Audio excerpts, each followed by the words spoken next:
Welcome back नाज़रीन। हम बात कर रहे थे ब्रेक पर जाने से पहले वज़ीर आला खैबर पख्तूनख्वा अली अमीन गंडापुर के बयान के हवाले से, जिस पर वफाक में भी बात हुई है। ख्वाजा आसिफ ने यह बयान दिया है कि ये स्टेटमेंट जो उनकी जानिब से जारी किया गया है वो वफाक पर हमला है, क्योंकि रियासत मौजूद है, वफाक में नुमाइंदे मौजूद हैं, वो खुद अपना एक वक्त तश्कील दे सकते हैं और बात कर सकते हैं अपनी फ़ॉरेन पॉलिसी के मुताबिक किसी भी दूसरे मुल्क से किसी भी दूसरे इशू पर। इसी पर बात करने के लिए हमें ज्वाइन कर रहे हैं पाकिस्तान तहरीक इंसाफ के सीनियर रहनुमा आफ्ताब जहांगीर साहब। हम उनको वेलकम करते हैं। अस्सलाम वालेकुम सर। वालेकुम अस्सलाम सर, आज हम बात कर रहे हैं, आपसे ये जानना चाहते हैं कि जो स्टेटमेंट दिया है अली अमीन गंडापुर ने, जिस पर उन्होंने ये कहा है कि वो अपना वक्त एक तश्कील देंगे और बात करेंगे, बात अफ़गानिस्तान से बात होगी अमन अमान की सूरत हाल पर, इसके ऊपर पाकिस्तान तहरीक इंसाफ का क्या स्टेटमेंट है? क्योंकि अभी बानी PTI का भी अडियाला जेल से सहाफ़ियों से जो उन्होंने गुफ्तगू की है उसमें उन्होंने कहा है कि वो जोश खिताबत में शायद कुछ ज़्यादा बोल जाते हैं, तो हम इस स्टेटमेंट को ज़्यादा सीरियसली ना लें फिर?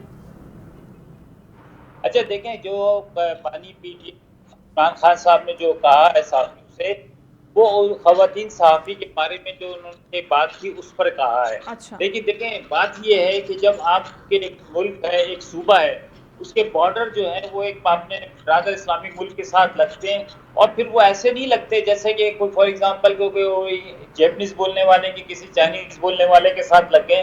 उनका कल्चर एक है, वो माजी में अगर आप उसको उठा के देखें तो वो एक तरह से एक ही मुल्क हुआ करता था, और उनका रहन सहन एक है, जुबान एक है, सारा कुछ एक है। तो वो पता नहीं चलता कि वो इधर आ रहे हैं उधर जा रहे हैं। और फिर हालात जब बॉर्डर की तरफ से खराब होने की होते, तो मैं समझता हूँ कि एज ए पड़ोसी होने के नाते और एक दूसरे के साथ ताल्लुकात होने के नाते बात जरूर करनी चाहिए, इसमें कोई हर्ज नहीं। लेकिन जो मरकज की पॉलिसी है उसको भी टो करना चाहिए। लेकिन देखना ये होगा कि मरकज की पॉलिसी क्या है। मरकज ऐसा तो नहीं है कहीं पे सूबे की मुखालफत में कोई ऐसा इकदाम उठाए, ये भी सबको देखना पड़ेगा।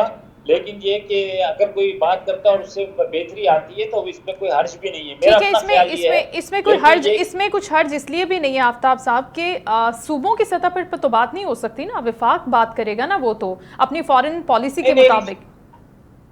अच्छा देखें, आपको एक बात बताऊं मैं, आप सहाफ़ी हज़रात भी बहुत अच्छी तरह से जानते हैं, क्योंकि चाहे बलूचिस्तान हो तो बलूचिस्तान के बॉर्डर जिनके साथ लगते हैं, बलूचिस्तान वहाँ पे भी बात करता है। लेकिन इसी तरह दूसरे मुल्क के जो बॉर्डर जिनके साथ लगते हैं एक दूसरे के साथ, वो बातचीत करते हैं, उसमें कोई हर्ज नहीं है। लेकिन कोई खुदा ना खास्ता ऐसी बात नहीं होगी जो कि पाकिस्तान के खिलाफ बात होगी।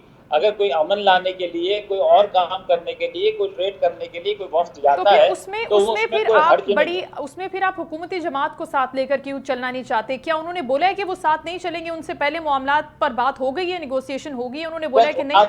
असल में देखें, मसला ये है कि इस वक्त जो सूरत हाल है वो आपके सामने है। हर सूबा अपनी मर्जी के मुताबिक चल रहा है। बलूचिस्तान की सूरत हाल आपके सामने है। इसी तरह KP के मरकज इनके साथ चलना नहीं चाहता। मरकज ने पहले दिन के साथ देखें, मसला ये है कि जब आप किसी को एक्सेप्ट नहीं करेंगे, जब आप किसी को साथ लेके नहीं चलेंगे, तो फिर यही सूरत हाल होती है। इसलिए ही तो कहते हैं कि जी मरकज और सूबों के अंदर आपस में एतमाद होना चाहिए। लेकिन फिर आफ्ताब साहब, ये तो बड़ी एक गलत रिवायत भी कायम हो रही है ना कि रियासत के अंदर रियासत का जो तासुर।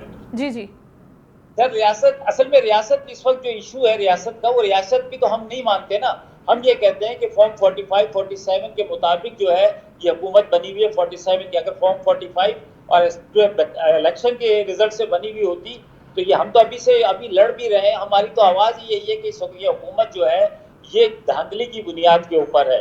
और फिर वो जाहिर बात है, जब आप हर धर्मी है, हर चीज़ के अंदर जो कर रही हैं बगैर मशवरे के कर रहे हैं, ओके एक्सटेंशंस हो, कुछ और हो, बहुत सारे मामलात हैं आपके सामने।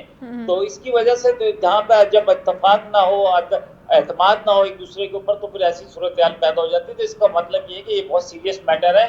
इसके ऊपर पाकिस्तान की सारी सियासी कुव्वतों को बैठना पड़ेगा। तो वही बात है कि अगर फ्रंट फुट पर आफ्ताब साहब, अगर फ्रंट फुट पर आते हैं, खुद इनिशिएट लेते हैं अली अमीन गंडापुर साहब और बात करते हैं जाकर बैठकर, या पार्लियामेंट में भी इस इशू पर बात होती है, तो वो इनकार तो नहीं करेंगे, डेफिनेटली उस पर बैठेंगे, क्योंकि अफगानिस्तान जी असल में एतमाद की बात है। जब कोई आदमी मिलना चाहता है या बात करना चाहता है, तो फिर तो अपोजिशन आकर जो है ना चैनल्स के ऊपर और पार्लियामेंट में कहती है कि वो पाँव पड़ गए, उन्होंने नाक रगड़ी है, उन्होंने माफिया मांगी है। تو پھر جب آپ یہ سمجھتے ہیں کہ اگر بات کرنے کا رزلٹ بھی یہی نکلنا ہے کہ سوائے بدنامی کے، تو اس سے بہتر یہ نہیں ہے کہ جی اپنا سٹینڈ خود لے لے آدمی۔ تو پھر آپ یہ کہہ رہے ہیں کہ علی امین گنڈا پور کی اس کے علاوہ کوئی ملاقات نہیں ہوئی؟ اگر وہ 8 گھنٹے تک موجود نہیں تھے، غائب رہے، رانا ثناءاللہ صاحب بھی کہہ رہے ہیں کہ ان کی کوئی ملاقات ہوئی ہے، تو وہ کیا ملاقات ہوئی؟ اگر ملاقات ہوئی ہے بقول خواجہ آصف کے، بقول ان کے کہ جی وہ تو پاؤں پڑ گئے، وہ لیٹ گئے تھے، اٹھ ہی نہیں رہے تھے، سمجھے نا، تو پھر بھائی اب یہ پھر آپ دیکھ لیں کہ کیا صورتحال ہے۔ دیکھیں یہ جو صورتحال اس وقت قائم ہوئی ہے پاکستان کے اندر، جو پاکستان کی سلامتی وہ خطرے میں پڑ گئی ہے۔ آپ کو پارلیمنٹ کے اندر جو واقعہ ہوا ہے، یہ پاکستان کی تاریخ کا سیاہ دن ہے، ہسٹری میں لکھی جائے گی پارلیمنٹ کی ہسٹری کے اندر، کہ یہ ایسا بھی ہوا کہ اندر سے ممبران کو گرفتار کیا گیا، جو کہ سب سے بڑی ایگزیکٹلی آفتاب صاحب اس کے اوپر تو بات کی ہے نا اسپیکر قومی اسمبلی نے، اس کو کنڈیم بھی کیا ہے، ایسا نہیں ہے کہ انہوں نے اس کو اپریشیٹ بات کر رہے ہیں کہ جی میں تو استعفیٰ دے دیں نا، استعفیٰ دے دیں، تاکہ اگر وہ سمجھتے ہیں کہ ان کے پاورز کا غلط استعمال ہوا ہے یا ان کو اعتماد میں نہیں لیا گیا، تو وہ کہیں کہ جی میں اس قابل نہیں ہوں کہ آفتاب صاحب آپ یہ بات جو فرما رہے ہیں کہ اگر وہ ڈائریکٹلی استعفیٰ دے دے، تو پھر آپ کے دور حکومت میں بھی تو یہ ہوا تھا نا کہ کچھ اراکین پارلیمنٹ کو پارلیمنٹ کے اندر سے گرفتار کیا تھا، تو پھر کون سے پارلیمنٹ ہوئے، کون سے ذرا بتائیں گے مجھے آپ؟ جمعیت علماء اسلام فے کے جو اراکین ہیں، جی آپ کو آواز آ رہی ہے؟ جی جمعیت علماء اسلام فے کے جو ارکان ہیں ان کی گرفتاری عمل میں آئی تھی، تو اس وقت تو استعفے کی کوئی بازگشت نہ اپوزیشن، مجھے بتائیں نا کہاں سے آئی تھی، کہاں سے آئی تھی؟ دیکھیں یہ جب سچویشن اس وقت پارلیمنٹ لاجز کو آپ سنیں آپ پارلیمنٹ لاجز کو اور پارلیمنٹ کو ساتھ ملا رہی ہیں، ہم پارلیمنٹ کی بات کر رہے ہیں، پارلیمنٹ وہ اس کی ٹیریٹری میں نہیں ہے اور اس کا تقدس ڈیفرنٹ ہے، اور پارلیمنٹ کی ہال کی جہاں پر یہ لوگ بیٹھے تھے وہ ڈیفرنٹ ہے۔ سر آپ میری سمجھے بات کو کہ وہ رہائش ہے، جیسے جنا ہاؤس ہے نا، جنا ہاؤس کتنا مقدس ہو گیا ہے۔ کل 13 اگست تھی، جنا ہاؤس کے اندر قرآن خوانی ہوئی تھی، افسوس کیا گیا تھا، برسی منائی گئی تھی جنا ہاؤس کی، کل 13 اگست سر قرآن خوانی کرنا تو کسی بھی طریقے سے کوئی غلط چیز تو نہیں ہے نا، اب آپ اس چیز کو کرٹیسائز کر رہے ہیں۔ اگر کی ہے، میں یہ تو پوچھنا چاہ رہا ہوں کہ قائد اعظم کی برسی پہ وہاں پہ جنا جو قائد اعظم کا ہاؤس تھا اس کے اندر کوئی ایسی تقریب ہوئی ہے کل؟ سر یہ تو کہیں پر بھی ہو سکتی ہے نا، اس بات کو آپ چھوڑ دیں کہ قرآن خوانی تو سڑک پہ بھی بیٹھ کے ہوتی ہے نا، کہ اگر میرا گھر ہے میں اپنے گھر کو چھوڑ کے، آپ سنیں، میرا گھر ہے میں اپنے گھر کو چھوڑ کے پڑوسی کے گھر میں چلا جاؤں؟ نہیں، اگر ہم ایک ملک کی بات کر رہے ہیں تو اگر ایک جگہ پر تشدد ہو رہا ہے، ایسے واقعات ہو گئے ہیں جو نہیں ہونے چاہیے تھے یا جو اس سے پہلے نہیں ہوئے، اس کو اگر کنڈیم کر رہے ہیں، وہاں پر ان لوگوں کے لیے فاتحہ خوانی ہو رہی ہے، قرآن خوانی ہو رہی ہے، تو اس میں کوئی برائی تو نہیں ہے نا؟ میں بات کر رہا ہوں کہ پارلیمنٹ لاجز کے اندر آپ کو پتہ ہے، اچھا سنیں تو صحیح، پارلیمنٹ لاجز کے اندر صرف پارلیمنٹ کے ممبر نہیں رہتے، وہاں پر ان کے دوست احباب، ان کے ورکر، ان کے رشتہ دار، وہ سب آ کے رہتے ہیں، لیکن پارلیمنٹ کے ہاؤس کے اندر، پارلیمنٹ کی جو وہ ہے ایک حدود ہے، اس کے اندر کوئی مہمان کوئی نہیں جا سکتا، کوئی دوست وہاں نہیں جا کے بیٹھ سکتا رہے، تو اس لیے پارلیمنٹ ایک وہ جگہ ہے جہاں پہ قانون سازی ہوتی ہے، تو پارلیمنٹ کو پارلیمنٹ لاجز کے ساتھ آپ نچی نہیں کر سکتے، ملا نہیں سکتے۔ ٹھیک ہے، تو آپ کا پوائنٹ یہ ہے کہ وہاں سے جو گرفتاری ہوئی ہے وہ ایک ڈیفرنٹ چیز ہے، اگر پارلیمنٹ لاجز سے کوئی گرفتاری عمل میں آتی ہے تو وہ بالکل ایک انٹائرلی ڈیفرنٹ چیز ہے۔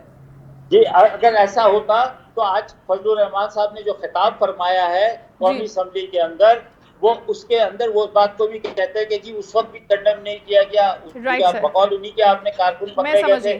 تھینک یو سو مچ آفتاب جہانگیر صاحب، آپ کے وقت کا بہت شکریہ۔ رہنما پاکستان تحریک انصاف ہمارے ساتھ موجود تھے اور ہم ان سے بات کرنا چاہ رہے تھے، ایکچولی اس سٹیٹمنٹ کو انہوں نے کہا ہے، اپریشیٹ بھی کیا، انہوں نے کہا کہ بہت اچھا سٹیٹمنٹ دیا ہے علی امین گنڈا پور نے، لیکن دوسری جانب حکومت اور دوسرے سیاسی رہنما جو ہیں، بہت ہی سیزن پولیٹیشین جو ہیں، وہ اس چیز کو اپریشیٹ نہیں کر رہے۔ ان کا یہی کہنا ہے کہ اگر ان کو کچھ اس طرح کا سٹیپ لینا ہے تو کم فارورڈ آئیں، بیٹھے اسلام آباد میں، سارے معاملات کو انیشیٹ کریں، لیکن ساتھ لے کر چلیں۔ ایک جو امپیکٹ ہوتا ہے ریاست کا یا ریاستی نمائندوں کا، اور جتنی بھی ہماری فورن پالیسیز ہیں، فورن آفیسر کے نمائندے ہیں، ان کو ملائیں اور جا کر بات کریں، اس میں کوئی برائی نہیں ہے۔